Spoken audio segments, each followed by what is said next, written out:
நிறைய காய்கறிகள் சேர்த்து டக்குன்னு ஒரு சூப்பரான சாம்பார் சாதம் குக்கரில் சூப்பராக எப்படி செய்கிறதுன்னு பார்க்கலாம். இந்த மாதிரி செஞ்சிங்கன்னா குழந்தைங்க விரும்பி சாப்பிடுவாங்க.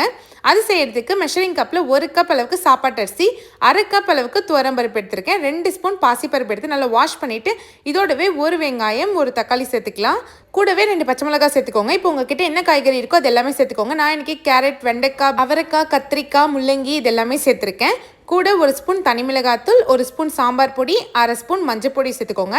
1 ஸ்பூன் உப்பு சேர்த்துருக்கேன், 1/2 ஸ்பூன் சீரகம் சேர்த்து இதோடவே 5 கப் அளவுக்கு தண்ணி சேர்த்துக்கலாம்.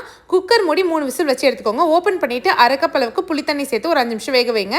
தாளிப்புக்கு 2 ஸ்பூன் எண்ணெய், 2 ஸ்பூன் நெய். இப்போ 1/2 ஸ்பூன் கடுகு, 1/2 ஸ்பூன் சீரகம், 1/2 ஸ்பூன் வெந்தயம், 2 காஞ்ச மிளகாய், 1 கொத்து கருவேப்பிலை, 3 சின்ன வெங்காயம், கொஞ்சமாக பெருங்காயத்தூள் சேர்த்து நல்லா தாளிச்சிட்டு இந்த சாம்பாரில் ஊற்றிட்டு நல்லா மிக்ஸ் பண்ணிவிடுங்க. டக்குன்னு சாப்பிட்றீங்கன்னா இந்த கன்சிஸ்டன்சி போதும். இல்லைனா லஞ்ச் பாக்ஸ்க்கு பேக் பண்ணுறீங்கன்னா 1 கப் அளவுக்கு சுடு தண்ணி போட்டு ஒரு 5 நிமிஷம் கொதிக்க வச்சுட்டு சர்வ் பண்ணுங்கள். சூப்பராக ரெடி ஆயிடுச்சு.